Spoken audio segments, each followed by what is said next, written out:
Olá, amigos de Carta Capital, perdoem-nos pelo atraso e pela interrupção da programação. Houve até quem especulasse aqui que o Lira teria derrubado a nossa live, mas aparentemente foi só um problema técnico mesmo.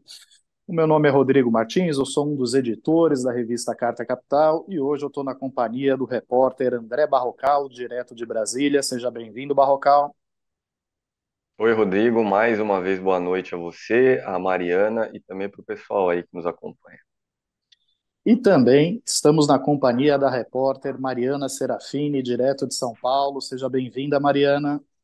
Boa noite, Rodrigo. Boa noite, Barrocal. E boa noite a todos os nossos queridos leitores que estão aqui nos assistindo. Bom, se os problemas técnicos não voltarem e se o Lira também não derrubar esta live, nós vamos dar sequência aqui à nossa programação.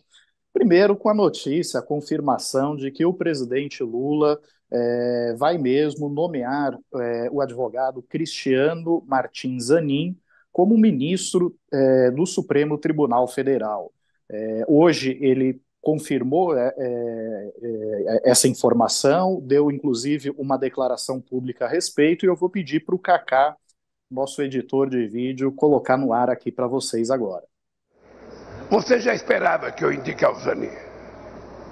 Eu acho que todo mundo esperava que eu fosse indicar o Zanin, não só pelo papel que ele teve na minha defesa, mas simplesmente porque eu acho que o Zanin se transformará num grande ministro da Suprema Corte desse país.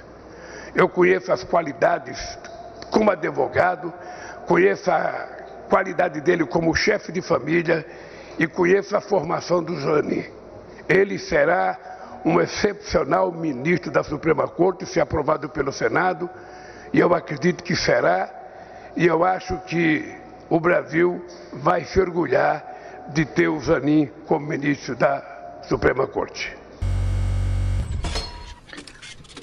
Pois é, vimos aí a declaração do presidente Lula a respeito da indicação de Cristiano Zanin para o Supremo Tribunal Federal. E o Barrocal, sempre atento, acaba de me informar que já saiu uma edição extra do Diário Oficial confirmando a indicação dele para o STF. E a respeito disso, o presidente do Senado, Rodrigo Pacheco, também já se manifestou, já se pronunciou, dizendo que vai iniciar os trâmites para a avaliação do nome de Zanin no Senado Federal. Cacá, solta para a gente a declaração dele, por favor. Presidente, tem essa expectativa da indicação do Zanin ao STF, que vem aqui para o Senado. Como o senhor avalia essa indicação? O senhor encontrou com ele ontem? Sim, eu me encontrei ontem com o Cristiano Zanin. Ele será o indicado pelo presidente da República para a vaga de ministro do Supremo Tribunal Federal. Essa mensagem deve chegar hoje ao Senado e, chegando, nós vamos encaminhar a Comissão de Constituição e Justiça. Eu já conversei com o presidente Davi Alcolumbre, que dará o andamento à mensagem na Comissão de Constituição e Justiça. Vai fazer a sabatina, a apreciação do nome e vamos submeter ao plenário do Senado Federal a partir desse exame da CCJ. E como o senhor avalia o nome do Zanin? Avalio positivamente, alguém que reúne condições e tem os predicados para ser ministro do Supremo Tribunal Federal, e essa é uma avaliação, obviamente, que o colegiado do Senado terá a oportunidade de fazer. Tem um cronograma para avaliação do Zanin? Não tem um cronograma, não. Tem um andamento normal mesmo, encaminhar a mensagem para a CCJ, o presidente Davi Alcolumbre, da CCJ, designa um relator, o relator apresenta o seu parecer, designa-se uma data para a sabatina, o parecer é submetido a votação na CCJ e, votando, a gente leva imediatamente ao plenário. E aí precisa ter 41 votos para poder ser aprovado.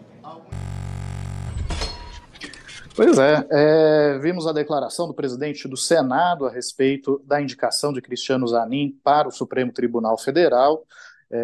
Hoje, curiosamente, a presidente do STF, Rosa Weber, acabou se pronunciando sobre a falta de mulheres na Suprema Corte. Mas é importante observar que das três únicas mulheres que ocuparam cargo na Suprema Corte, duas delas, a própria Rosa Weber e a Carmen Lúcia, foram nomeadas nas gestões petistas, uma pelo presidente Lula e outra pela presidenta Dilma Rousseff. E também lembrar que, no caso do Zanin, Lula tem extrema confiança no trabalho dele por conta de toda a defesa que ele fez do ex-presidente no processo da Lava Jato, quando, na verdade, uma boa parte da advocacia aconselhava Lula a mudar a sua estratégia de defesa. Achava que talvez seria o caso dele aceitar algum acordo de delação, de não partir para o enfrentamento, mas Lula se manteve com o seu defensor até o final e numa estratégia muito bem sucedida, que ao cabo, Zanin não apenas conseguiu anular a condenação do ex-presidente Lula no Supremo Tribunal Federal, mas expor todos os crimes cometidos pela Lava Jato, né? O que levou aí a uma série de reformas das decisões que foram proferidas pelo ex-juiz Sérgio Moro e pelo procurador Deltan Dallagnol. Acho que é sobretudo por conta desse trabalho prestado que ele acaba de ser nomeado, né, Barrocal? Cristiano Zanin foi o advogado da hora mais difícil de Lula nesse período recente aí, depois que Lula, havia deixado a presidência, o advogado do petista na Operação Lava Jato, e isso praticamente explica a escolha do agora presidente da República para o Supremo. Uma escolha, é preciso lembrar, que precisará da aprovação do Senado. Mas fica a dúvida, isso eu escuto muito aqui em Brasília, no Congresso, sobre o que pensa Cristiano Zanin a respeito de vários temas importantes. Ele é um advogado que fez carreira na advocacia civil, conhece o tema comercial, se aprofundou na área criminal a partir da Operação Lava Jato, quando defendeu o Lula, mas a gente não sabe o que ele pensa sobre, por exemplo, questões trabalhistas, sobre demarcação de terras indígenas, um tema que estará aí em breve na pauta de julgamento do Supremo Tribunal Federal. Enfim, é uma incógnita.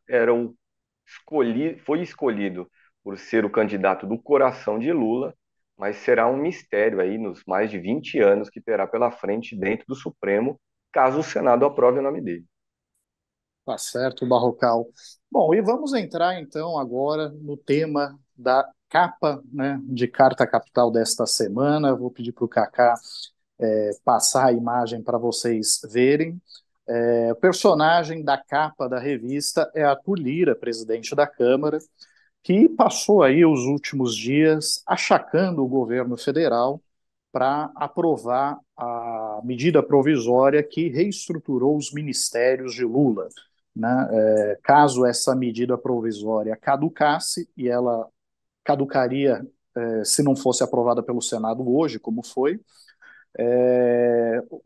toda a estrutura ministerial ficaria colocada abaixo e voltaria a ter a mesma estrutura que tinha no governo de Jair Bolsonaro, com 23 ministérios e não 37.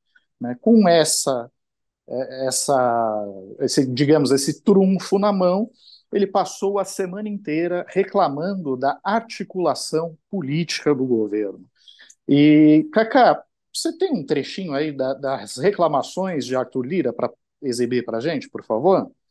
O presidente Lula me ligou de manhã, nós conversamos, eu expliquei para ele as dificuldades que o governo dele tem e precisa que a imprensa trate isso com clareza. O problema não é da Câmara, não é do Congresso, o problema está no governo, na falta ou ausência de articulação. E eu não tenho mais como empenhar o meu papel em estar conduzindo as matérias do governo, as matérias do Estado, as matérias de interesse do país. A gente tem dado o nosso máximo e os senhores e as senhoras acompanham o resultado dos painéis aqui na casa. É importante que as pessoas saibam, e eu venho dizendo que a realidade do Congresso Nacional não é a mesma. Sem nenhum tipo de achaque, sem nenhum tipo de arrobo. Quantas matérias mentirosas foram feitas hoje? Tem um site aqui de Brasília que noticiou que o deputado Arthur pediu o Ministério da Saúde e os Ministérios da União. Isso é uma inverdade. Isso não condiz com o jornalismo correto. Quem está se prestando a fazer isso não ajuda nesse momento. Não há achaque, não há pedidos, não há novas ações. O que há é uma insatisfação generalizada dos deputados e talvez dos senadores, que ainda não se posicionaram, com a falta de articulação política do governo, não de um ou outro ministro. Isso é que tem que ficar claro. Pois bem, vemos aí as queixas de Arthur Lira, presidente da Câmara dos Deputados, né? O presidente Lula foi praticamente forçado a liberar mais de 1,7 bilhão de reais em emendas parlamentares para conseguir a aprovação só dessa medida ontem, né? Nos 45 minutos do segundo tempo. E se não fosse aprovada, certamente não daria tempo do Senado aprovar hoje. Hoje era o último dia para caducar essa medida provisória. Agora, Barrocal, eu vi que o Arthur Lira reclamou muito da falta de articulação política, mas você sabe que eu também enfrento muito problema de falta de articulação política na minha conta bancária, né? Eu diria que uma parcela enorme dos brasileiros enfrenta a mesma dificuldade. Veja só, Rodrigo, o IBGE divulgou ontem a taxa atual de desemprego e junto com essa divulgação que é mensal, vem sempre lá o salário médio dos trabalhadores. O salário médio no Brasil hoje é de R$ 2.800. Entendo que quem vive com essa renda vive com dificuldade. Então, essa E sabemos que desarticulação 70%. financeira generalizada é algo que vale para os brasileiros em geral.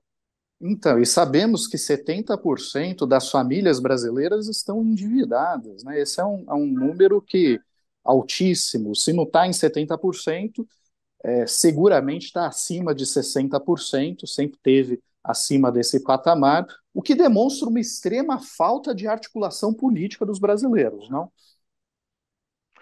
Rodrigo, o que Arthur Lira quer dizer com falta de articulação política por parte do governo precisa ser decifrado. O que ele quer dizer com isso? Quer dizer que ele não está satisfeito com o fato de que o governo tenta obter apoio de deputados na Câmara sem passar por ele, Arthur Lira. É isso que explica toda a atuação recente do presidente da Câmara. Quem me disse isso foi um articulador político do Palácio do Planalto. Enquanto aí o noticiário diz que Lira quer ministérios, Lira quer isso, quer aquilo, esse articulador me falou: o presidente da Câmara nunca deu esse recado para a gente levar para o presidente Lula. Nunca disse, nomeie tal ministro, demita tal ministro. O que ele, Lira, fez foi mandar um alerta: governo, não converse com deputados diretamente sem passar por mim. É isso, é uma disputa por influência. Porque se o governo tiver mais influência sobre os deputados do que hoje tem Arthur Lira, quem ganha é o governo e quem perde é Arthur Lira. Pois é, ele que estava habituado com as emendas de relator, né, que foram turbinadas, bombadas durante o governo Bolsonaro, e nesse período acabou virando uma espécie de primeiro-ministro informal e quer manter esse status. Agora, a reportagem de capa de Carta Capital, ela está dividida em duas partes. A primeira parte, está aqui o autor da matéria, eu vou passar a palavra para o Barrocal logo na sequência, né? A segunda parte trata, na verdade, do desmonte que foi feito na estrutura dos ministérios do meio ambiente e dos povos indígenas, né? Bem como a aprovação do PL, do marco temporal, o chamado marco temporal, que tenta aí estancar toda e qualquer demarcação, nova demarcação de terra indígena, liberando somente aquelas para os povos que já ocupavam o território reivindicado em 1988, na data da promulgação da Constituição Federal. Pois muito bem, essa matéria ela foi feita pelo Maurício Tuzol, depois eu vou comentar um pouquinho mais a respeito disso, mas o personagem central, né, que nós estamos tratando aqui é do Arthur Lira, que passou a semana achacando o governo, mas que parece que aos poucos esse poder dele tende a se esvair, né, Barrocal? Rodrigo, o que a gente viu nas últimas horas foi uma reação a juntar o Supremo Tribunal Federal e o governo para enfrentar Arthur Lira e essa sanha insaciável do deputado por poder. E essa reação, ela se traduz basicamente em duas situações.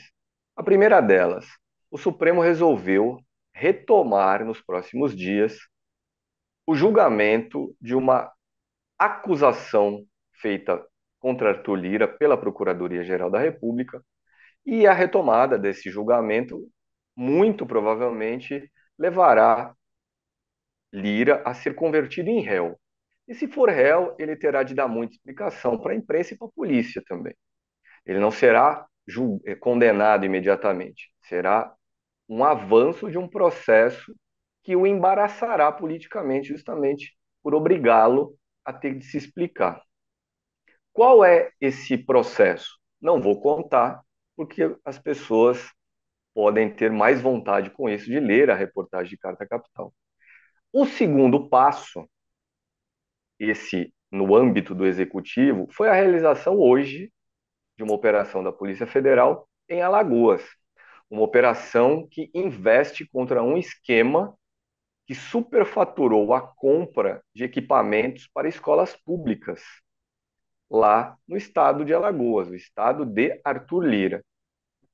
E também, nesse caso, no caso dessa operação, não detalharei, porque as pessoas podem encontrar mais informações na reportagem aí, então, reportagem de capa dessa semana de Carta Capital. Mas o resumo da ópera é: Arthur Lira começou a semana com o penacho muito empinado, peito estufado, uma empáfia típica daquela escola Eduardo Cunha de fazer política, ele que é um discípulo de Eduardo Cunha, um homem que levou adiante um plano que eu entendo ter sido colocado em marcha por Eduardo Cunha há 10 anos, o plano de parlamentarismo à brasileira, que é os deputados mandarem no país, cada um com seus 30 mil votos, 40 mil votos, 100 mil votos, eles unidos, sem precisar de 60 milhões de votos para chegar ao Palácio do Planalto. Mas esse, então, deputado, esse político, começou a semana com uma empáfia enorme, termina essa mesma semana amansado, em vias de ter de se domesticar, porque vem aí o Supremo e vem aí a PF em cima dele. Pois é. Essa operação da Polícia Federal, enfim, os agentes federais, eles fizeram uma batida em vários endereços de aliados de Arthur Lira, né? Não era o alvo não era exatamente Arthur Lira, mas atinge ele indiretamente, afinal de contas, a origem dos recursos, né, que foram destinados para a aquisição desses equipamentos para escolas públicas, kits de robótica e tal, eram justamente as emendas do chamado orçamento secreto que ele administrava e acabou abastecendo os seus aliados em Alagoas. E o curioso é que a Polícia Federal encontrou um cofre com uma quantidade absurda de articulação política, Barrocal. Vamos ver, eu acho que o Kaká tem essa cena de articulação política explícita para pôr no ar, não é isso, Kaká? Eu acho que o Kaká já está exibindo aí para vocês. Olha a quantidade de articulação política que tem dentro desse cofre. É impressionante, não é? Articulação Agora, política cash. Pois é, pois é. Agora, você sabe uma coisa que eu achei muito curioso, Mariana? É que no cofre, além dessas notas de R$ 100, R$ 50, R$ 200, enfim, essa quantidade absurda de dinheiro, De articulação política? de articulação política, perdão, havia também, né, uma cartela de Cialis, um medicamento sabidamente prescrito para casos de pessoas que têm dificuldades, disfunção erétil, enfim. Todos sabem para que serve Cialis. E agora, o que eu acho curioso é o seguinte: o sujeito ele pega, ele guarda a articulação política no cofre e guarda Cialis também. Olha o medo dele, Mariana. Quer dizer, de perder o Cialis. É impressionante, né? Eu já vi gente guardar muita coisa em cofre. Revólver, pistola, documento, né? O pendrive com coisas comprometedoras, né? Articulação política, como vimos aí nessas notas e tal. Mas Cialis eu nunca tinha visto. É Não, eu curioso, não? acho que ele se superou ali, não tá, acho que tinha que entrevistar essa pessoa para saber qual o motivo de tanta segurança para o Cialis. Pois é, né? Pois é. Mas, enfim, aí essa foi uma batida que foi feita na casa de Arthur Lira, o personagem da reportagem de capa de Carta Capital que chega às bancas amanhã, começa a circular amanhã, está nas bancas de todo o país a partir de sábado, e que os assinantes de Carta Capital já têm acesso a partir da noite de hoje. Então, se você é assinante de Carta Capital, seja a versão 360, que recebe a revista em casa, seja a versão digital, você já pode acessar esses conteúdos a partir da noite de hoje. Como eu disse, a primeira parte da reportagem de capa é sobre esse personagem, Arthur Lira, o homem da articulação política, e a segunda parte fala justamente sobre o estrago que foi feito pela bancada ruralista e por integrantes do Centrão, comandados por Arthur Lira, na estrutura do Ministério do Meio Ambiente e do Ministério dos Povos Indígenas, né? Além da aprovação pela Câmara do PL do marco temporal que ameaça os territórios indígenas. A respeito disso, eu pedi para o Cacá separar uma declaração que foi feita pela ministra Sônia Guajajara, dos Povos Indígenas, à CCJ da Câmara, falando sobre os retrocessos para os povos indígenas contidos nessa modificação que teve na estrutura do governo e também no PL do marco temporal. Cacá, solta para a gente, por favor. O que assistimos na semana passada no Senado Federal e aqui na Câmara dos Deputados, tanto na semana passada como no dia de ontem, demonstra a triste realidade de um parlamento que, partindo da postura racista e preconceituosa de alguns de seus membros, não se constrange em aprovar proposituras que ferem o direito constitucional dos povos indígenas.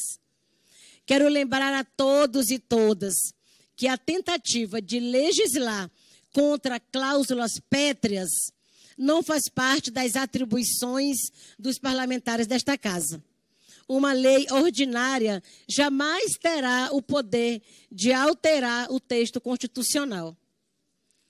Aprovar o PL 490 é uma demonstração clara de postura anti-indígena de alguns parlamentares dessa casa. Retirar a atribuição do ato demarcatório do Ministério dos Povos Indígenas e transferi-la para a pasta do Ministério da Justiça é uma tentativa óbvia de esvaziamento da pasta que hoje ocupamos. Além disso, explicita a postura preconceituosa de alguns parlamentares que insistem em querer tutelar a nós, povos indígenas, como se fôssemos incapazes de conduzir os processos de demarcação dos territórios indígenas. Bom, vimos aí a declaração da ministra Sônia Guajajara, dos povos indígenas, falando sobre os retrocessos na área.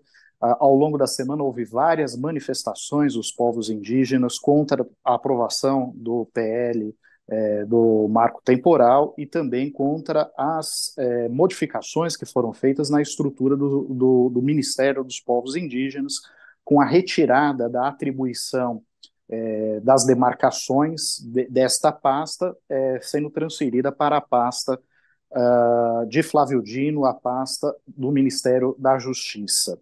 A reportagem que foi preparada pelo Maurício Tuzval fala justamente da estratégia que o governo está montando, né, para conseguir contornar esse problema, seja via cooperação entre os ministros, seja por ações jurídicas que estão sendo cogitadas.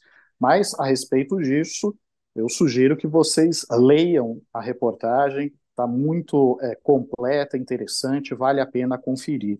Agora, Mariana, é realmente vergonhoso que a Câmara dos Deputados tenha aprovado um projeto que na prática, ameaça até mesmo os territórios indígenas que já foram demarcados, né? É muito grave essa decisão do Congresso não, da Câmara, Rodrigo, porque, primeiro, vai contra o projeto, a agenda que o povo brasileiro elegeu, ou elegeu o presidente Lula, uma vez que a questão climática é um carro-chefe desse governo, né, desse terceiro mandato do Lula. É um assunto que tem chamado a atenção de todo mundo, então a gente viu nas participações internacionais do Lula recentemente, chefes de Estado de vários países estão interessados em contribuir com projetos no Brasil, desde que seja para preservar a nossa Mata Atlântica, para preservar a Amazônia. Ninguém melhor do que os povos indígenas para guardar essas terras, né? São os guardiões da floresta. E a gente sabe que nos últimos anos o que menos aconteceu nesse país foi demarcação de terra indígena. A esperança era que, com a criação de um ministério destinado especialmente a essas populações, a gente ia conseguir avançar na proteção dos povos e das terras e das águas. Mas com esse esvaziamento do ministério, a gente percebe que talvez isso não aconteça. E o mais grave é que a gente está vendo o avanço do agronegócio sobre regiões que deveriam ser protegidas. Não foram à toa os incêndios que dominaram terras amazônicas, destruíram boa parte do bioma no ano passado, que destruíram boa parte do bioma ali na região do Mato Grosso também. Então, a gente tem visto que a bancada ruralista ela está muito bem articulada, tem muita articulação política para defender os seus interesses. Os povos indígenas talvez não tenham essa articulação política para conseguir defender seus territórios, e se essa medida for aprovada pelo Congresso, vai ser uma forma de colocar os povos indígenas numa situação de ainda maior vulnerabilidade do que eles já vivem hoje. Então, é muito preocupante. A gente espera que o marco temporal seja barrado no Senado Federal. Pois é, eu acho difícil que esse tema prospere no Senado Federal, e além disso, em 7 de junho, o Supremo Tribunal Federal marcou uma sessão justamente para analisar a constitucionalidade dessa tese do marco temporal que foi inventada aí pelos ruralistas. Lembrando que nos estados produtores, os estados do agronegócio, menos de 1% das terras estão reservadas para os povos indígenas, né? Na verdade, esses ruralistas defendem os interesses de um setor específico do agronegócio, né? Que é um setor que quer ignorar completamente as regras, a legislação ambiental, mas tem gigantes do agronegócio que há muito tempo cobram, na verdade, o respeito às regras do jogo, porque sabem que isso pode resultar na criação de barreiras comerciais para os produtos brasileiros na Europa, por exemplo, ou nos Estados Unidos, em outros países, por conta de toda a agenda climática que está mobilizando o mundo, né? Agora, eu vi aqui, Barrocal, há pouco, um comentário da Karen, né, bastante pertinente, né, sobre o Cialis no cofre, né, que além de ter muita articulação política naquele cofre, havia também uma cartela de Cialis. E na tese da Karen, né, o Cialis estava ali para ser escondido da esposa. É uma tese bastante curiosa. Faz sentido. Faz muito sentido, né? Muito sentido. E por falar em esposa, já que estamos no tema de esposa, né, podemos falar também sobre o caso de uma ex-esposa, a ex-esposa de Arthur Lira, parece que também está disposta a colocar a boca no trombone, não? Juliane Lins é a ex-esposa de Arthur Lira, mãe dos filhos do deputado. Eles terminaram de uma forma nada amigável. E nos últimos dias, ela usou as redes sociais para dar pistas de que logo logo vai contar algo desabonador contra o ex-marido.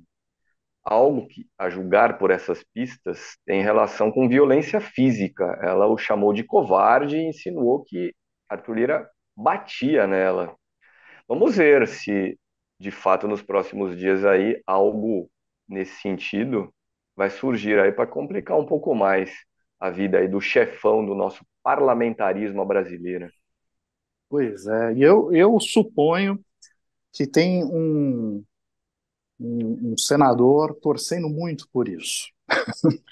Torcendo e eu diria que estimulando o senador em questão é Renan Calheiros, inimigo local em Alagoas de Arthur Lira, ele que dá corda nas redes sociais para essas pistas deixadas nas mesmas redes por Juliane Lins.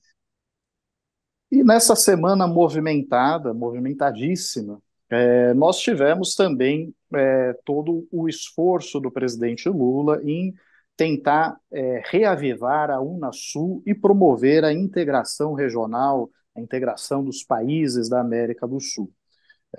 Houve um encontro com todos os líderes, todos os presidentes das 12 nações que integram a América do Sul.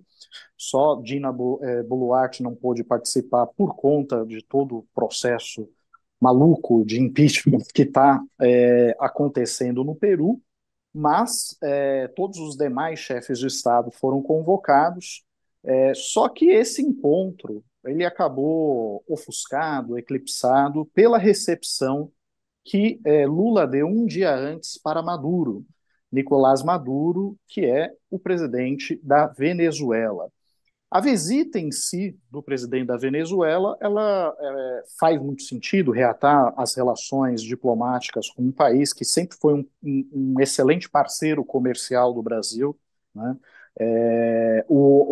Para se ter uma ideia, anualmente o Brasil chegou a exportar mais de 5 bilhões de dólares para a Venezuela, sempre teve uma balança superavitária com a Venezuela, e por conta do distanciamento político que vem ocorrendo desde os anos de Michel Temer e que se aprofundou até o rompimento das relações diplomáticas com Jair Bolsonaro, essas exportações despencaram para R$ 1 bilhão.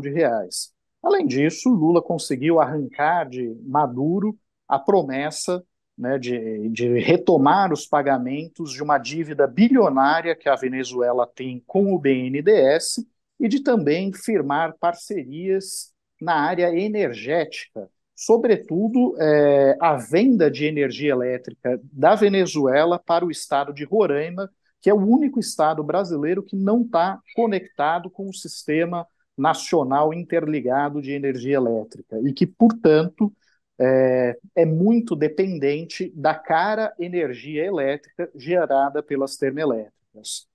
Só que pouca gente soube de tudo isso, porque ficou o encontro, mais uma vez, eclipsado de uma forma, eu diria até imprudente do presidente Lula, né, por conta dos elogios que ele fez a Nicolás Maduro e por tratar todas as denúncias de violações aos direitos humanos, ou mesmo da democracia naquele país, como narrativas, né, Barrocal? Acho que não havia a menor necessidade do Lula dar essa munição de bandeja para a oposição, né? Podia receber ele, tratar dos assuntos comerciais, dos assuntos políticos, mas não havia necessidade de encampar a defesa do regime venezuelano, não?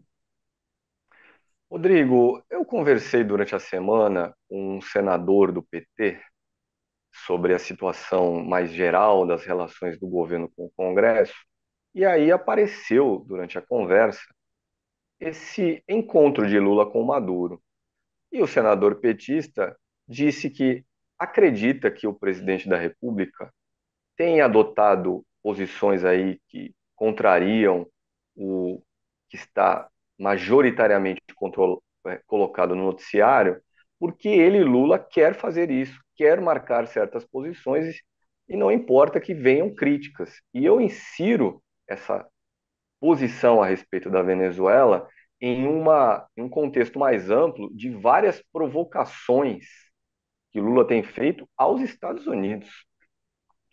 Lula esteve no início do ano na Casa Branca com Joe Biden, é grato aos Estados Unidos por terem os Estados Unidos reconhecido a eleição brasileira. Havia no ano passado, então, essa dúvida se Jair Bolsonaro aceitaria ou não o resultado das urnas. O governo norte-americano de Joe Biden sempre deixou claro que não compartilharia de nenhuma aventura bolsonarista aí contra o resultado das urnas. Mas, para além disso, o presidente Lula tem feito, então, alguns gestos provocativos na direção dos Estados Unidos.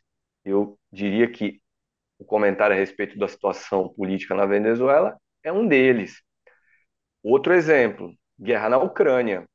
Quando visitou a China, aí recentemente, e a própria visita à China não deixa de ser uma provocação aos Estados Unidos, China e Estados Unidos que disputam aí a hegemonia econômica mundial, mas durante essa visita Lula disse que, ok, Rússia e Ucrânia têm culpa pela guerra, mas culpa também tem aqueles que estão por trás da Ucrânia a financiar a Ucrânia, a fornecer armas para a Ucrânia, e com isso fica mais difícil de acontecer uma solução pacífica para o conflito.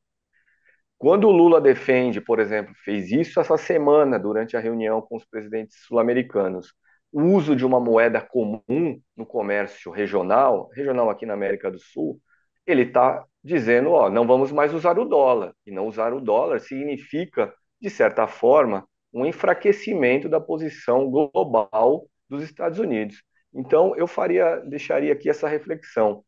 Lula tem provocativamente se referido aos Estados Unidos. É um desafio à ordem internacional dominada pelos americanos. Pois é.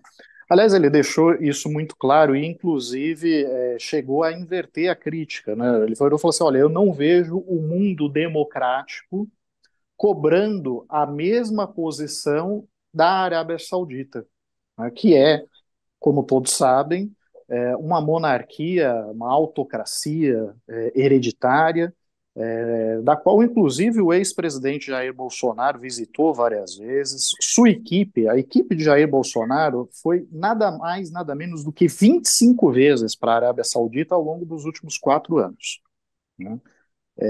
Jair Bolsonaro fez reiterados convites para que o príncipe Mohammed bin Salman viesse ao Brasil, né? Este príncipe que foi acusado de ordenar o assassinato de um jornalista colaborador do Washington Post, né? E que, à época, inclusive, estava respondendo a um processo por homicídio nos Estados Unidos por conta desse crime, e a um outro processo por crimes contra a humanidade movido pela Procuradoria da Alemanha, né? Depois, olha só que conveniente, a pedido de Joe Biden, a justiça americana arquivou essa investigação de homicídio relacionado ao príncipe saudita, o herdeiro da coroa saudita. E depois Biden foi lá visitar a Arábia Saudita. Então, é muito cínico, para dizer o mínimo, o discurso de setores da mídia e de alguns governos que apontam as violações aos direitos humanos na Venezuela, mas só na Venezuela, e ignoram tudo o que ocorre em outros países com os quais o Brasil mantém relações comerciais. E a Arábia Saudita é só um desses exemplos, né? Fato. Rodrigo, se você me permite só fazer alguns comentários a respeito de Arábia Saudita. A Arábia Saudita é o segundo maior produtor de petróleo do mundo, atrás dos Estados Unidos. É detentora de enormes reservas petrolíferas. E os Estados Unidos são há muito tempo uma economia dependente do petróleo, por isso que existem boas relações entre os dois países. Mas veja que curioso. Recentemente, foi na China, graças à intermediação chinesa, que a Arábia Saudita retomou relações diplomáticas com o Irã. A Arábia Saudita e Irã que disputam hegemonia e influência ali no mundo árabe. E a Arábia Saudita é a primeirona da fila para entrar de sócia no Banco dos BRICS. BRICS é o bloco formado por China, Rússia, Índia, Brasil e África do Sul. BRICS, Banco dos BRICS, que tem Dilma Rousseff na presidência. Inclusive, essa semana houve a primeira reunião anual do Banco dos BRICS na gestão de Dilma Rousseff. Pois é. E, inclusive, o presidente Lula, nessa semana, cogitou a possibilidade da entrada da Venezuela nos BRICS, né? E o professor Gilberto Maringoni disse que é sim do interesse da China ampliar os BRICS, né? Os BRICS, já há convites, inclusive formulados para Irã e para a Argentina integrarem o bloco. Hoje, os BRICS controlam nada menos, né, concentram nada menos que 40% da população mundial e mais de um terço do PIB mundial. Se você pega só os 5 países dos BRICS, né, que é Brasil, China, Rússia, Índia e África do Sul, o PIB desses 5 países equivale ao PIB do G7 menos a China, né? Então, você vê que a China tem muito interesse de ampliar os BRICS e provavelmente Lula não tirou da sua cabeça essa história de ventilar o nome da Venezuela como uma coisa aleatória. Certamente ele deve ter já negociado algo do tipo com a China, com os chineses, ou já ter visto pelo menos uma sinalização dos chineses de que tem interesse de ampliar esse bloco. Agora, o fato é que os Eu queria objetivos. fazer um comentário sobre a Claro. história com a Venezuela, perdão, porque um princípio do Itamaraty, histórico do Itamaraty, é a não ingerência do Brasil sobre a democracia ou os regimes de outros países. Então, por mais que o Lula tenha dado ali uma escorregada ao chamar de narrativa, é um princípio do nosso país não interferir nesses assuntos. A gente respeita a autodeterminação dos povos. Então, quem define o seu próprio destino é o povo venezuelano. O Brasil não tem que emitir opinião sobre o que acontece lá dentro, a menos que seja pedida essa opinião, porque senão é o mesmo princípio de ingerência que os Estados Unidos comete sobre países da periferia do capitalismo constantemente. O Brasil já sofre uma série de críticas dos países sul-americanos de se comportar como o imperialista da América do Sul. Então, eu acho que o Lula também tem tido esse cuidado de, quando propõe o retorno da integração dos laços entre os países sul-americanos, de não ser esse país que vai se comportar de forma a interferir nos assuntos internos, né, dos países, e sim fomentar a integração e a integração não só comercial, mas cultural, que é o que diz respeito para fora das fronteiras. Pois é, não, concordo em gênero, número e grau, e inclusive é importante pontuar o que o Brasil perdeu se distanciando da Venezuela, né? Eu mencionei aqui há pouco que a pauta de exportações brasileiras chegava a mais de 5 bilhões de dólares por ano, né? Em 2021, sob os auspícios de Bolsonaro, já com rompimento de relações diplomáticas e por aí vai, isso caiu para cerca de 1 bilhão. É uma redução de 80%. Né? O empresariado brasileiro está tomando prejuízo. E quem está ocupando esse espaço? Né? São empresas da Turquia, são empresas da China, e não vai ser tão simples assim para o Brasil retomar esse espaço. A única observação que eu fiz é sobre, assim, não havia necessidade do Lula se pronunciar sobre a política interna da Venezuela. E ao se pronunciar, ele acabou, de uma certa forma, entregando munição para a oposição bolsonarista, mas não só. Por exemplo, o presidente do Uruguai, o neoliberal Luiz Alberto Lacalle Pou, aproveitou para tirar uma casquinha do episódio, dizer que aquilo não é narrativa, coisa nenhuma, né? O presidente do Chile, que é de esquerda, Gabriel Boric, mas que está num contexto doméstico muito complicado, né? O Chile acaba de eleger uma maioria extremamente conservadora para conduzir a Assembleia Constituinte do país, e ele que está pressionado ali também veio a público dizer que não é narrativa, que não é nada disso, e foram justamente esses 2 países, Uruguai, Chile e também o Paraguai, que impediram qualquer menção à Unasul no relatório final desse encontro, né?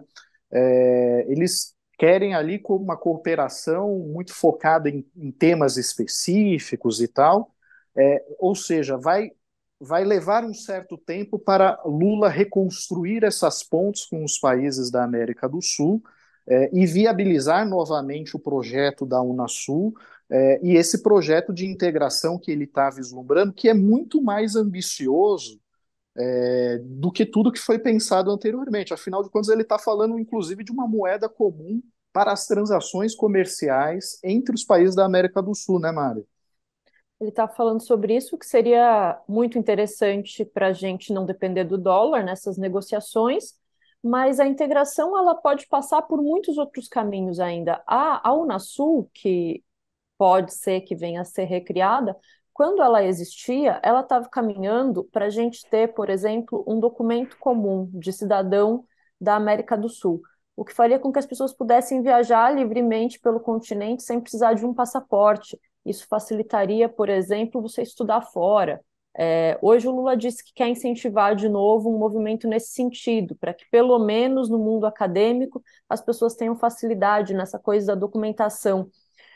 Agora, sonhando muito alto, assim, Rodrigo, imagina só se a gente tivesse um continente cortado de norte a sul e de leste a oeste por linhas ferroviárias, que a gente pudesse viajar de trem em poucas horas para assistir os jogos da Libertadores, por exemplo, usando uma moeda comum. Olha que sonho maravilhoso! Isso é assim, o que eu quero no meu coração para a América Latina.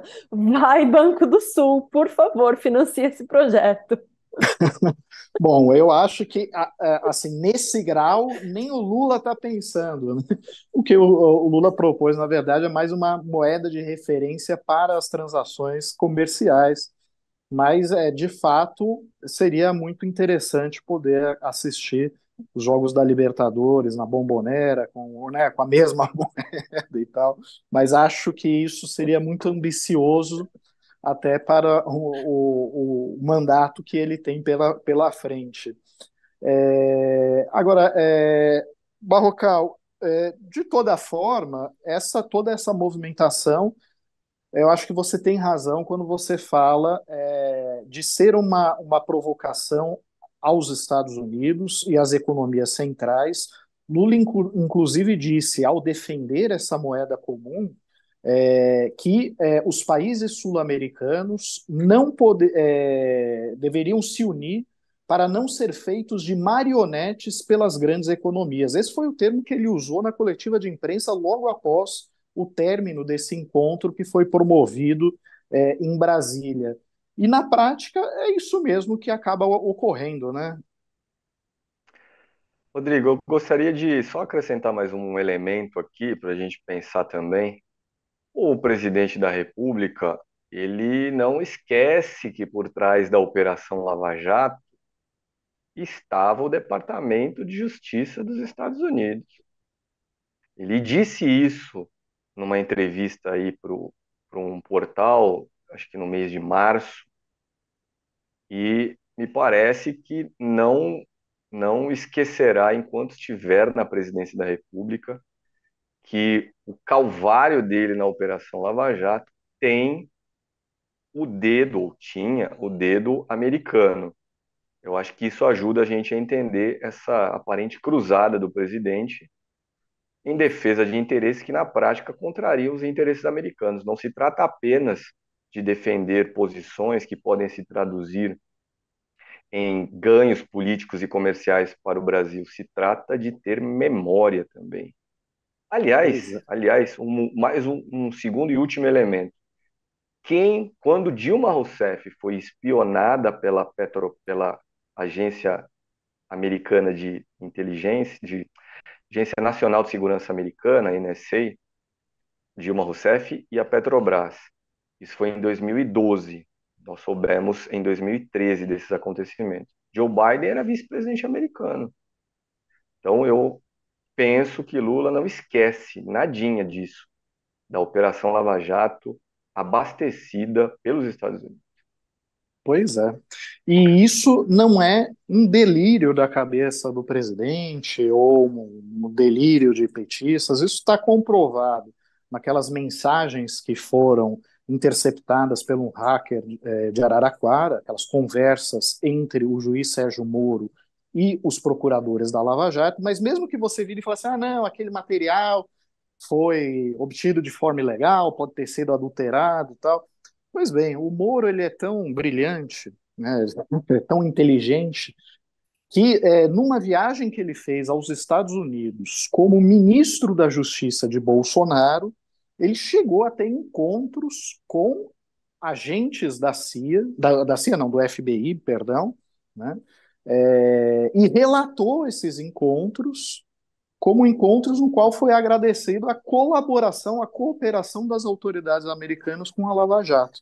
Então ele próprio, Moro, confessa isso num relatório de viagem que ele fez para os Estados Unidos em 2019 na companhia de Jair Bolsonaro, sendo que essa cooperação foi absolutamente ilegal porque não passou pelo trâmite usual da cooperação, que é via Ministério da Justiça. À época ele era um magistrado da primeira instância, ele deveria ter acionado o governo brasileiro para fazer esse pedido de cooperação, e não foi assim que foi feito, né, Barrocão? Pois é, Rodrigo, é verdade. E nós temos, né, na edição dessa semana aí da revista, uma reportagem que trata do último bastião da Operação Lava Jato, que é o Tribunal Regional Federal da Quarta Região, TRF4, que está aí sob, digamos, investidas do Conselho Nacional de Justiça, correto? Correto. Na verdade, a Corregedoria Nacional de Justiça, que é um órgão do CNJ, chama de uma correição extraordinária. Na prática, é uma auditoria que está sendo feita tanto na 13ª Vara Federal de Curitiba, vara essa que foi ocupada por Sérgio Moro, e até a semana passada era ocupada, a semana anterior, na verdade, ocupada pelo juiz Eduardo Apio, né? E também sob a 8ª turma do Tribunal Regional Federal da Quarta Região, que faz a revisão dos processos da Lava Jato, né? O que ocorre? O juiz Apio, quando assumiu a 13ª Vara Federal de Curitiba, passou a investigar os crimes cometidos pela Força-Tarefa da Lava Jato e as denúncias que foram apresentadas pelo advogado Rodrigo Tacla Duran, que foi um ex-colaborador da Odebrecht, de outras empreiteiras, durante um certo período. Tacla Duran acusa Moro e Dallagnol de extorquí-lo, de cobrar propina para evitar que ele fosse preso na Operação Lava Jato. Essa propina teria sido cobrada por um então sócio do escritório de advocacia de Rosângela Moro, mulher de Sérgio Moro, chamado Zucoloto, que teria pedido 5 milhões de dólares. E Tacla Duran chegou a apresentar o comprovante do depósito da primeira parcela no valor de 612 mil dólares, um pagamento que foi feito, na verdade, na conta de um outro escritório de advocacia, um escritório pertencente ao advogado Marlu Arnes, que fez uma verdadeira fortuna com acordos de cooperação da Lava Jato e que também foi parceiro de negócios, né, de algumas ações que foram patrocinadas com Rosângela Moro, esposa do ex-juiz Sérgio Moro. Ações essas na defesa da PAI, da máfia das falências, enfim. É um colaborador, vamos dizer assim, né? E essas denúncias, na verdade, Tacla Duran vem fazendo há anos e nunca foram investigadas. Agora que o juiz Eduardo Apio resolveu tomar a frente dessas investigações, o TRF4, né, que sempre passou a mão e ignorou os abusos cometidos por Sérgio Moro, resolveu punir Apio com um afastamento sumário após um suposto trote que ele teria aplicado no filho de um desembargador do TRF4, né? Uma alegação na qual o interlocutor se identifica como um servidor da área da saúde da Justiça Federal e parece querer confirmar ali a informação de que o filho dele era, na verdade, filho dele, esse filho que, na verdade, trabalha no escritório de advocacia de Rosângela Moro e Sérgio Moro, e que é namorado da filha do casal Moro. E era um juiz que estava assinando despachos da Lava Jato e que, inclusive, tentou restabelecer a prisão de Tacla Duran quando o juiz Apio conseguiu fazer o convite para que ele viesse ao Brasil entregar as provas que ele diz possuir, né? Então, diante dessa guerra de versões, dessa guerra de narrativas, a Corregedoria Nacional de Justiça resolveu fazer uma correição, uma auditoria nas duas pontas. Quer saber o que está se passando na 13ª Vara Federal de Curitiba e quer saber o que está se passando no TRF4, que, repito, sempre fechou os olhos para os abusos cometidos pelo então juiz Sérgio Moro. E quando eu falo abusos, eu me refiro àquilo que motivou a anulação da condenação do ex-presidente Lula.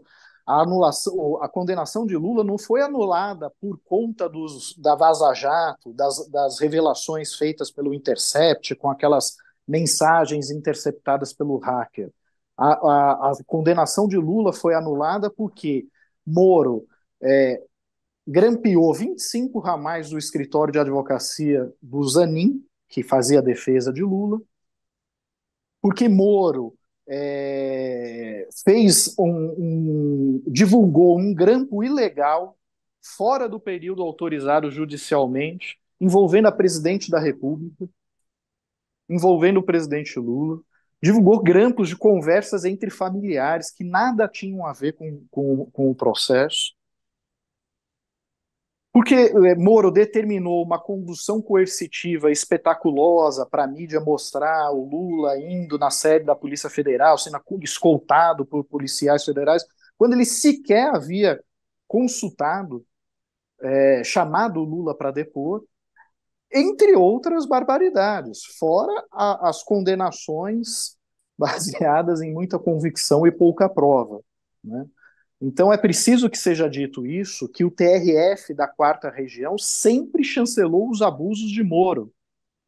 E este desembargador em particular, Marcelo Malucelli, ou Malucelli, não sei como se pronuncia o sobrenome dele, esse desembargador em particular, ele só se declarou suspeito para lidar com os casos da Lava Jato depois que ele já tinha tentado restituir a prisão de Tacla Duran, o denunciante de Moro e Dallagnol, né, sem informar que o seu filho trabalhava no escritório de advocacia de Sérgio Moro, que namorava a filha do casal Sérgio e Rosângela Moro. Então, se de fato Apio cometeu o desatino de passar aquele trote no filho do desembargador Marcelo Malucelli também tem que prestar contas dessas decisões que ele fez, passando inclusive por cima de decisões do STF que já tinham avocado para si falado. Em relação a Rodrigo Tacla Duran, ninguém pode tomar qualquer decisão que não seja o STF, né, Barrocão? Isso, exatamente. Essa foi uma das últimas decisões tomadas pelo juiz Ricardo Lewandowski antes de pendurar a toga. Ele, Lewandowski, que é o substituído aí por será substituído por Cristiano Zanin, caso o Senado aprove essa indicação feita hoje, formalmente, pelo presidente Lula para o Supremo.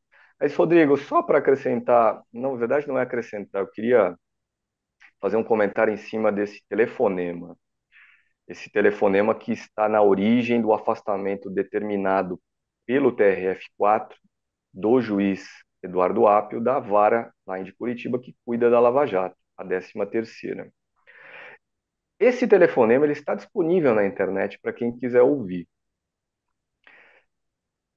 Numa escala que vai de -4 a +4, a perícia feita pela Polícia Federal na voz de um dos participantes dessa conversa telefônica diz que a chance de a voz ser de Eduardo Apio é de +3. De -4 a +4, a chance é de +3. Ou seja, mais ou menos uns 90% de probabilidade de ter sido Eduardo Apio, uma das vozes ali naquele telefonema. Se for verdade isso, lamentável que um magistrado tenha participado de uma conversa telefônica na qual ele mente a própria identidade em busca de informações sobre um outro juiz. Entendo que não se tratou de um trote, entendo que se tratou ali de uma busca de informações, e o que ele ia fazer com essas informações a gente pode presumir, mas não pode claramente dizer aqui que era esse o objetivo dele. Mas acho importante deixar claro, lamentar, aquele telefonema foi lamentável. Sim, sim, foi lamentável. De fato, se for ele o autor daquele telefonema, porque ele nega ser o autor desse telefonema, e sabemos também que hoje em dia há softwares de inteligência artificial que podem facilmente é, manipular, e eu não sei como é feita essa perícia da Polícia Federal. É preciso também ponderar esse tipo de coisa. A defesa de Apple, inclusive, solicitou uma outra perícia para contrapor a que foi feita pela Polícia Federal. De qualquer forma, seria lamentável se houver a confirmação de que ele adotou desse tipo de expediente para obter qualquer tipo de informação. Isso não é postura de um magistrado. Mas, por outro lado, o afastamento sumário de Apio também não respeitou o rito legal. Ele sequer teve chance de apresentar a sua defesa. Ele primeiro foi afastado e depois foi dado a ele um prazo de 15 dias para ele apresentar a sua defesa. E em vez disso, o que ele fez? Procurou o CNJ. Né? Então, agora, nós estamos, neste momento, vendo a auditoria que está sendo feita nessas duas pontas, tanto na 13ª Vara, então comandada por Eduardo Apio, quanto a 8ª turma do TRF4, que fazia a revisão das decisões da 13ª Vara. Né? E acredito que não vai demorar muito para o CNJ apresentar as conclusões dessa avaliação que estava fazendo. Seja como for, repito aqui que é muito suspeito que há tanto tempo Rodrigo Tacla Duran repita que foi vítima de uma tentativa de extorsão, apresenta o comprovante do depósito na conta de um advogado do escritório de advocacia de um colaborador de Rosângela Moro, e ninguém tenha ido atrás do rastro desse dinheiro. É muito, muito curioso isso. Assim como é muito curioso o temor e toda a movimentação, né, dos lavajatistas para tentar silenciar Tacla Duran. Se eles não têm de fato nada a temer, né, por que tentar impedir o depoimento dele? Por que tentar restituir a prisão dele? Por que tentar calar Rodrigo Tacla Duran? E por que tentar, de uma forma tão assodada, afastar o juiz que decidiu retirar essa denúncia dos escombros e levar a sério a acusação que foi feita ali? Não é a primeira vez, inclusive, que há relatos de extorsão por parte de integrantes da Lava Jato via esses advogados que lucraram alguns milhões para selar esses acordos de delação premiada com a República de Curitiba. Bom, pessoal, nos encaminhamos para o fim do programa. Nem tive tempo de comentar um assunto com a Mariana Serafini, que, na verdade, preparou uma reportagem sobre o julgamento que deve ser retomado pelo Supremo Tribunal Federal da descriminalização do porte de drogas para consumo pessoal. Então, Mari, em vez de perguntar para você qual é o tema que você gostaria de comentar no encerramento do programa, o que você acha de fazer um breve comentário sobre a sua reportagem? Aliás, Obrigada, desculpa, Mariana, se você me permite, só antes de você falar aí sobre a sua matéria, o julgamento está em andamento nesse momento. Neste 19 horas momento. e 14 minutos, o Supremo julga, pode não terminar o julgamento, julga a descriminalização aí do porte de pequenas do porte. quantidades de drogas. Obrigado pela correção, Barrocal. Então, Rodrigo, essa semana eu investiguei esse assunto porque o Brasil é um país que tem a terceira maior população carcerária do mundo e muitas dessas pessoas, um pouco mais de um terço delas, estão presas em razão do flagrante por porte de drogas, enquadradas como traficantes. A questão é que às vezes a pessoa está carregando ali, sei lá, o equivalente a um cigarro de maconha. E o que normalmente, segundo os especialistas com quem eu conversei, define se essa pessoa é traficante ou usuário, infelizmente não é a quantidade de drogas que a pessoa está carregando, mas sim a cor da pele dela e o local onde ela está. É muito comum uma pessoa branca num bairro de classe média ser enquadrado como usuário e uma pessoa negra numa região periférica ser enquadrado como traficante, mesmo que a quantidade de drogas seja a mesma, por exemplo. Então, a chance que o STF tem nesse momento é de conseguir aplacar um pouco essa guerra às drogas, que não tem surtido efeitos positivos no Brasil, porque não tem conseguido combater o tráfico de drogas, tem conseguido, sim, ampliar o nosso encarceramento em massa, principalmente de pessoas negras.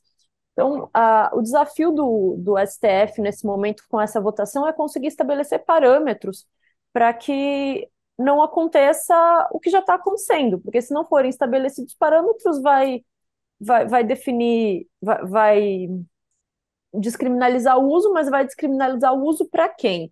Então, eu conversei com vários especialistas para fazer essa matéria, conversei com juízes, com desembargadores, com vários advogados que acompanham de perto esse tema, que são ativistas da descriminalização, para que a gente possa avançar nesse debate das drogas de uma forma mais sadia, digamos assim, onde o Estado saia desse papel de só punir e entre e comece a desempenhar um papel um pouco mais acolhedor com relação ao usuário. Então, a matéria está bem legal, está bem interessante, vale dar uma olhada, porque as opiniões dos especialistas, inclusive, são divergentes, está um debate interessante ali no texto. E, como diz o título do texto, se o STF não estabelecer parâmetros, o que vai acontecer é trocar seis por meia dúzia. Então, leiam a matéria que tem esse título, seis por meia dúzia, porque vale a pena dar uma olhada, mesmo que a gente receba hoje o resultado do STF, talvez não seja pela descriminalização, apesar, eu acredito que vai ser, o debate no texto entre os especialistas está muito interessante. Pois é. É que na prática, assim, você pode descriminalizar o porte de pequenas quantidades, né, de droga para consumo pessoal, só que se você não estabelece qual é o critério que distingue o usuário do traficante, vai continuar a ter esse julgamento subjetivo que é feito em primeira análise pelo delegado de polícia. E o delegado de polícia invariavelmente considera que uma pessoa branca de classe média é usuária, mesmo que esteja lá com 10 papeló de cocaína no bolso, e uma pessoa negra, num bairro periférico, numa favela, necessariamente é traficante se for flagrado com um cigarro de maconha no bolso. Esses são os exemplos que temos visto diariamente no noticiário.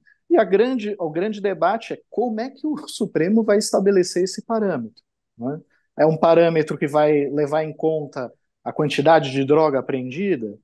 Ou só isso? Que outros elementos probatórios precisa haver para configurar o crime de narcotráfico e acabar com esse encarceramento em massa de usuários e pequenos traficantes que acaba sobrecarregando o nosso sistema carcerário. Obrigado.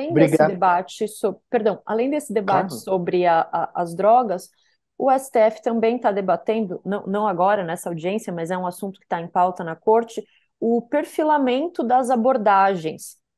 E o ministro Edson Fachin, ele tem uma observação muito interessante sobre isso, que se o policial leva em conta apenas a cor da pele e o local onde essa pessoa está na hora da abordagem, todas as provas produzidas devem ser anuladas. Então, eu acho que se a corte avançar nesse debate sobre o perfilamento das abordagens, a gente consegue também avançar nesse tema da guerra às drogas.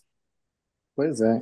Algo, inclusive, que pode impactar nos processos de muita gente que está presa hoje, né? Então, um julgamento importantíssimo, vale a pena acompanhar. A Carta Capital vai continuar acompanhando esse tema. Mariana continua de olho. E, Barrocal, quem é o seu convidado amanhã para o Poder em Pauta? Convidada Ana Prestes, cientista política e analista internacional. Será uma entrevista a partir das 3 da tarde aqui no canal de Carta Capital no YouTube, a respeito justamente dessa semana geopolítica de Lula, que inclui também a primeira reunião na gestão Dilma Rousseff da diretoria do Banco dos BRICS. Prestes não é parente de Luiz Carlos Prestes, não, né? É neta. Neta. Olha, bom. E tem algum tema que você gostaria de destacar, Barrocal, no encerramento do programa? Economia, Rodrigo. Hoje, o IBGE, o órgão oficial das estatísticas no Brasil, divulgou o resultado do PIB, né, que é a atividade econômica, é a soma das riquezas produzidas pela economia, o resultado do PIB no primeiro trimestre, crescimento de 1,9%. Um crescimento que, se não acontecer mais no segundo, terceiro e quarto trimestre do ano, ou seja, se de abril a dezembro o Brasil crescer zero, no acumulado do ano, esse 1,9 já significará cerca de 2,4 ao longo do ano de 2023. Essa é uma conta feita pelo Ministério da Fazenda em um comunicado divulgado hoje para comentar justamente o resultado do PIB. 2,4%, se vier a se confirmar aí esse cenário, não é um PIB capaz de corrigir as nossas carências históricas. Temos muita pobreza, muitos famintos, salário é ruim, mas é melhor do que andar na casa de 1%, que é o que se tem visto no Brasil desde aí de 2014, 2015, desde especialmente 2015, quando o Brasil passou a adotar uma agenda econômica mais neoliberal, com mais corte de gastos. E, paralelamente a essa divulgação do IBGE, nós tivemos também durante a semana outro capítulo econômico aí no meu comentário, a divulgação do resultado do desemprego no mês de abril. O desemprego no mês de abril ficou em 8,5%. Ao longo do ano, esse desemprego subiu. Em dezembro era de 7,9%, em abril foi de 8,5%. É normal que no início do ano ocorra um aumento do desemprego, porque se contrata muito no final de um ano, por causa aí das festas de fim de ano e tudo isso. No início do ano seguinte, as empresas demitem, mas daqui em diante os resultados devem ser um pouco melhores. A taxa de desemprego deve diminuir ao longo do ano. Essa taxa de 8,5% é a menor no mês de abril aí desde 2015. O outro lado da moeda é que se o desemprego está mais ou menos aí num patamar que se não é dos melhores, mas também já foi bem pior, é o salário que eu já mencionei aqui. O salário médio dos trabalhadores empregados no mês de abril era de R$ 2.800. E tem sido esse salário médio de R$ 2.800, R$ 2.700, que se vê no Brasil há 10 anos. Quer dizer, em 10 anos os preços subiram, tivemos muita inflação, mas o salário das pessoas continua aí nesse patamar. Resultado, empobrecimento na veia. Pois é, pois é. E os brasileiros andam com muito problema de articulação política, né? Bom, Grandes pessoal, problemas de articulação política. mostra para a gente, Cacá, a articulação política que foi descoberta em Alagoas, aí num cofre de um dos aliados de Arthur Lira. Muita articulação política por lá e pouca articulação política na conta da grande e vasta maioria dos brasileiros. Bom, pessoal, por hoje é só. Eu agradeço muito a audiência e a paciência de todos. Agradeço aos meus colegas de bancada, ao Barrocal, a Mariana. E aproveito para convidar vocês a assinar a Carta Capital. Temos a opção tanto de um pacote mais completo, com assinatura da versão digital e da versão impressa, como também a possibilidade de você adquirir uma assinatura digital e ter o conteúdo da revista nas plataformas digitais, no site da Carta, no celular, enfim. Vale muito a pena você conferir, mas eu desconfio que o Barrocal tem alguma história para contar antes de eu me despedir aqui. Pode falar, Barrocal, você não vai resistir.